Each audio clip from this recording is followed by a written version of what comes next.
Mik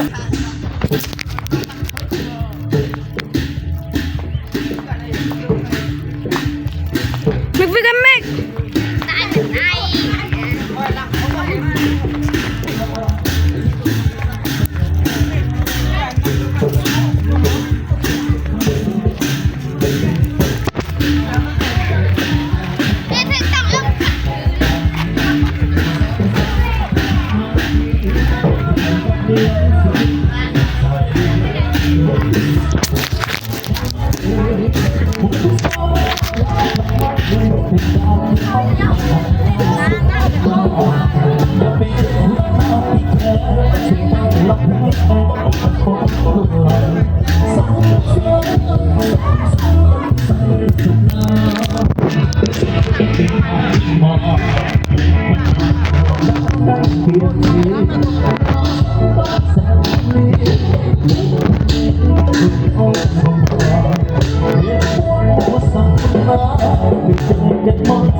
ถ้าแรงไปยากมันเลยพอได้เหร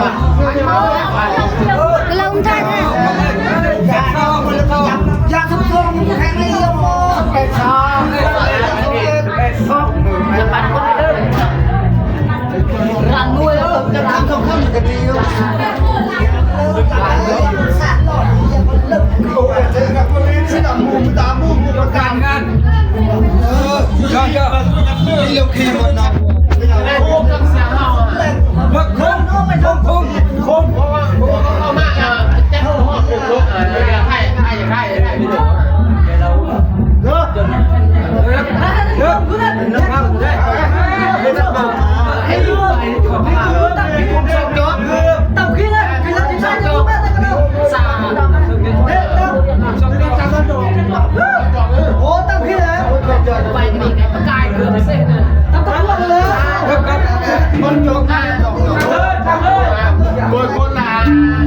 น้องผู้เป็นลูกและหลานสาวหลังจากของฮักกันมาเป็นเวลาดนนานเส้นนานทั้งเจ้าภาพเพิ่นนะทั้งสุขสันต์วันวิวานะได้สละความเป็นโสดนะทั้งเจ้าภาพเพิ่นกับพี่ว่าเขาพานับพาปาตนฮับขับสู่ให้แก่บรรดาเขผู้มีเกียรติได้อาทิยูนังโตนังตั้งพี่น้องเฮาผู้ก็ผู้ใดมากวนม้วนกวนผู้ใดมาตำลังม้วนตำลังพี่น้องเฮานะอาศัยนั้นการเสื่อญาติพี่น้องเพื่อนมิตรสหายอายเอื้อยและก็น้องนุ่มลูกบาอาทุกทั่วดาที่ได้เสียสละเวลาได้มาร่วมงานเป็นสิริมงคลให้แก่ผู้สร้างครอบครัวใหม่ในมื้อนี้อาศัยนั้นก็ขอเชิญทั้งเจ้าบ่าวเจ้าสาวคนสื่อนาวิธีนะอาศัยนั้นการเชิญและก็ทั้งเจ้าภาพภายซ้ายภายยิงนะขออนุญาตวันคำผ่านเลยซื้อเจ้าภาพให้ทรายท่านทงมีพร้อมด้วยครอบครัวท่านทงไส้พร้อมด้วยครอบครัวท่านรักพร้อมด้วยครอบครัวอันนี้เป็นเจ้าภาพภายทรายท่านเปล่าพร้อมด้วยครอบครัวท่านกืดพร้อมด้วยครอบครัวท่านวิ่งพร้อมด้วยครอบครัวนะขออนุญาตอันนี้เป็นเจ้าภาพพายยิงเอาฉะนั้นการซื้อทั้งเจ้าบ่าวเจ้าสาวจูงมือถือเขนเขามานะเอาซื้อ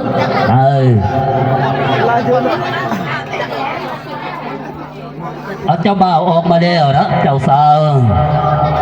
มาเลือกเกี่ยง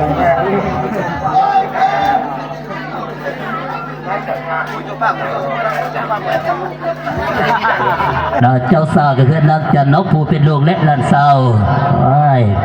การตำเลยสื่อเสียงเฮียงน้ำพิษผ่านในคนทุกข์กับไฟทั้งแก่ผู้มีเกียรตินะ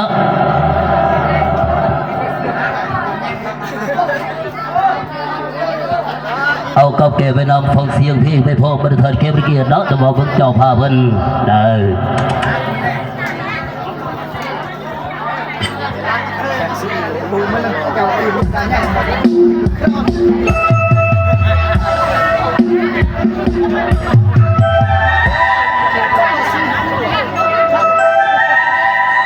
เอาเจ้าบ่าวเจ้าสาว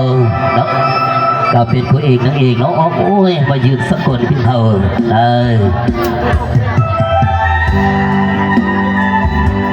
เอาปีนา ไปทางนั้นเราปินลังใส่มือคีย์บอร์ดเพิ่น เอาเจ้าภาพพายสายท่านทองดีพร้อมด้วยครอบครัวท่านทองใสพร้อมด้วยครอบครัวท่านรัฐพร้อมด้วยครอบครัวอันนี้เป็นเจ้าภาพพายสายพายยิงท่านสู้พร้อมด้วยครอบครัวท่านสินทนพร้อมด้วยครอบครัวท่านสำรานพร้อมด้วยครอบครัวท่านเปล่าพร้อมด้วยครอบครัวท่านกืดพร้อมด้วยครอบครัวท่านวิงพร้อมด้วยครอบครัวอันนี้เป็นเจ้าภาพพายยิง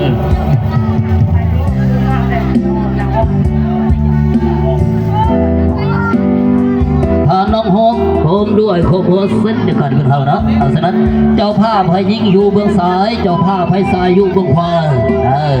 เป็นใช่หูเป็นทีเฮียมห้อยบริษัทเคบุเกียนะเอาฉะนั้นกับเขาซื้อนึกทานเนาะตั้งหน้าเจ้าภาพตั้งสกับส่องไฟขึ้นพาดคำอุลมว่าคำอุบาทเนาะให้เก็บบรรทัดเคบุเกียนะเก็บผู้สร้างครอบครัวไว้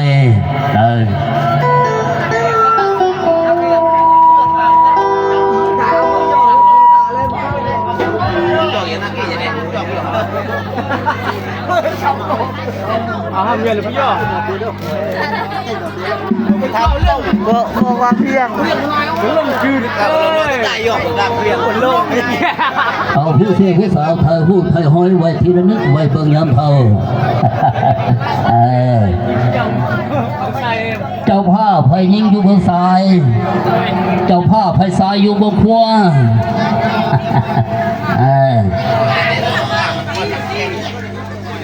เอากระสุนพุทธก่อนบ่เอาจังได้มาจุดขึ้นนี่เด้อพวกใดอาเวียกงานกระซึ่งคิดต่อเด้อทางหมายเลขโทรศัพท์มี0209050บ้านเนื้อบ้านไทยเป็นเฮานะ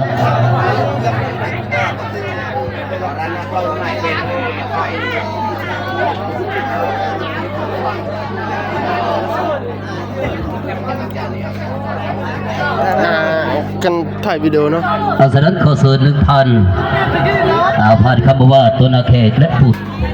ถ่ายนิ่งเนี่ยน้อยกันสั้นมันช่วยบ่ได้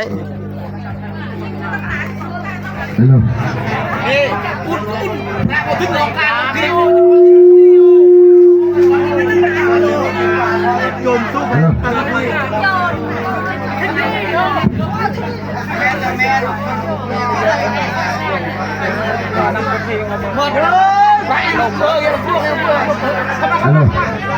เอาก่อน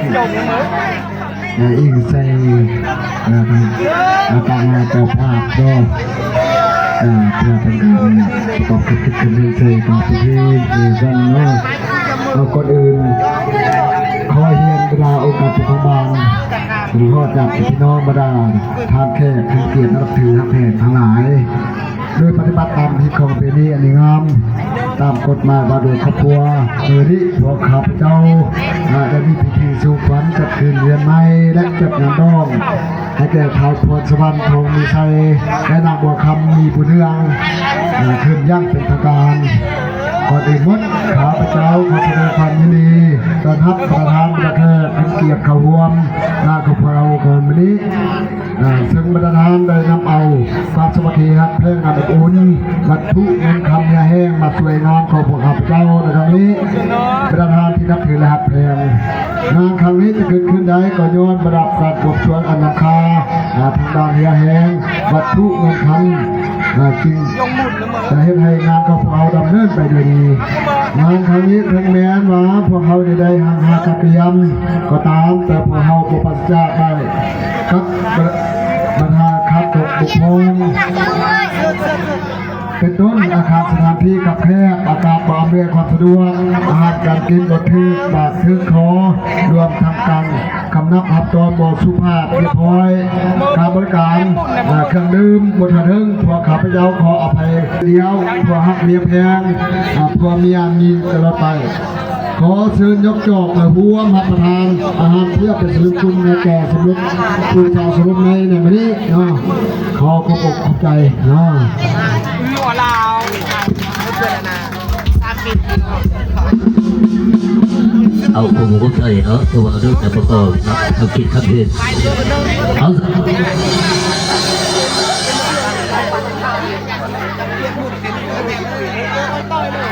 เอาสนับสีเอาลำโพงลำวงเป็นครั้งแรกให้มันอารมณ์เจ้าเบ่าวเจ้าสาว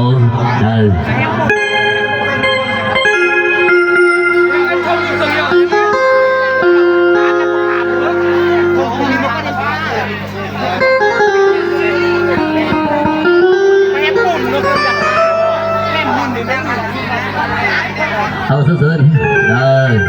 เป็นโลกครั้งแรกให้มันเกิดโลกเจ้าเบ่าวเจ้าสาวเสียดายพี่น้อยได้อุ้มลูกอุ้มหลานเป็นเฮาประธานเขตเกียรติเสริมสร้างบรรยากาศกับแกเป็นน้องฟังเสียงเพลงไปพร้อมกับเบิ้งคูเจ้าบ่าวเจ้าสาวในสนามความเป็นโสด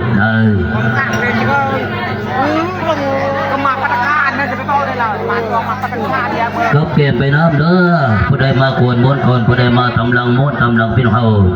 เอาผู้ใดมีเวียกมีงานบวากันที่งานขึ้นเฮือนเก่าลงเฮือนใหม่เอาส่งลูกลุงพี่น้องเฮานะบวาดีงานสร้างสรรค์ต่างๆเป็นเฮาเนาะโยงอย่างเดียวอย่างเราเมื่อเอีย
ไว้อกเกี่ยวกัน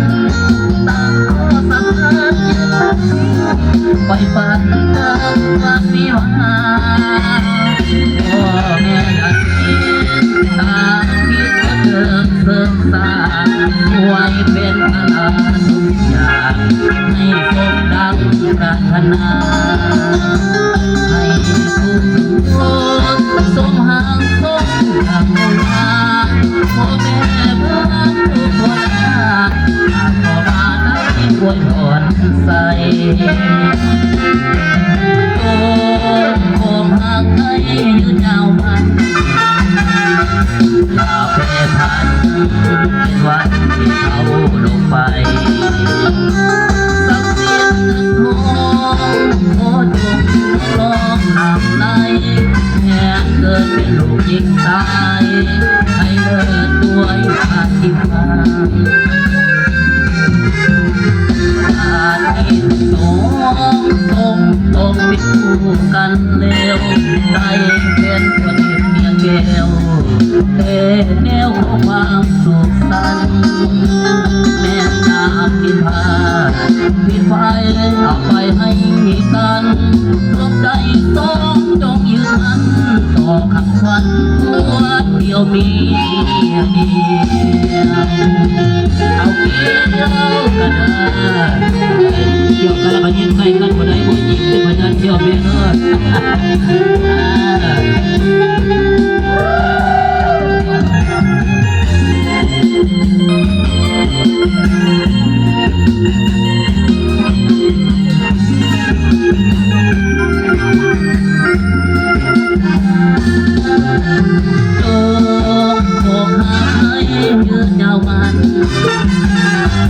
ย่าแปรผันเป็นวันที่เขาลงไปสักเสียงโท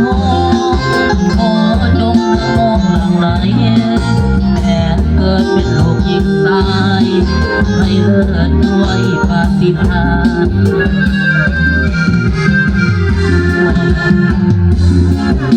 กันแล้วใครเป็นคนหยิบเมียแก้วแก้วของมาสุสานแม่ยาผิดพลาดผิดไปทำให้ให้กันตัวใจซ้อนตัวยึดมันตัวขัดวันหัวอยู่นี่อันเดียวเอาเมียสักหน่อยเด้อ